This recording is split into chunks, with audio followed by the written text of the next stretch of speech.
शरद पवार यांनी स्थानिक स्वराज्य संस्थांच्या निवडणुकांमध्ये आघाडी करण्याची मोकळीक ही आपल्या पदाधिकाऱ्यांना देऊन टाकली आहे आणि यामुळे अजित पवारांची राष्ट्रवादी एकत्र येणार अशी चर्चा देखील सुरू झाली आहे। चंदगड आणि जत या ठिकाणी या सगळ्याची झलक देखील बघायला मिळते आणि यावरूनच राज्याचे जलसंपदा मंत्री आणि भाजपचे नेते राधाकृष्ण विखे पाटील यांनी थेट शरद पवार यांच्यावर टीका केली।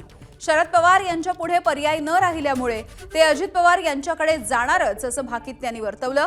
विखेंनी शरद पवारांवरती केलेल्या या टीकेला 3 पिढ्यांपासून विखे पवार हे सुरू असलेल्या राजकीय वैर या सगळ्याची किनार आहे। आपल्या स्वतः पक्ष जर माणसंच राहिले नाहीये तर कोणाशी पर्याय केल्याशिवाय त्यांना दुसरं कोणता पर्याय आहे? असे त्यांचं पक्षाचं अस्तित्व संपुष्टात चाललेलं आहे। त्यांनी ते काळच वेळीच ओळखलेलं दिसतं मला वाटतं। राधाकृष्ण विखे पाटील यांनी शरद पवार यांच्याविषयी केलेल्या या टीकेला सुप्रिया सुळे यांनी काहीशा सौम्य भाषेमध्ये प्रत्युत्तर देखील दिलंय। तर माजी गृहमंत्री अनिल देशमुख यांनी विखेंच्या नैतिकतेवरच प्रश्न निर्माण केलाय।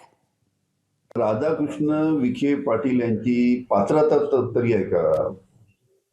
माननीय शरद पवार साहेबांवर टीका करायची त्यांची पात्रता आहे का?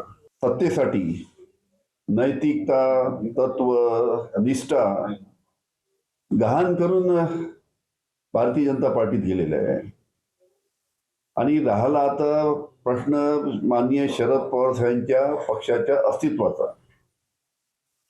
ते तर पवार साहेबांच्या राष्ट्रवादी काँग्रेसनी लोकसभेच्या निवडणुकीमध्ये निलेश लंकेच्या माध्यमातून राधाकृष्ण विखे पाटील यांना दाखवून दिलेलं आहे।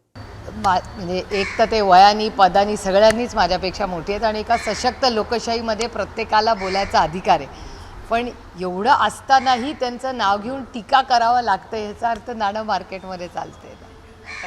जर एवढंच नसतं तर बोलले पण कशाला असते। एबीपी माझा, उघडा डोळे बघा नीट।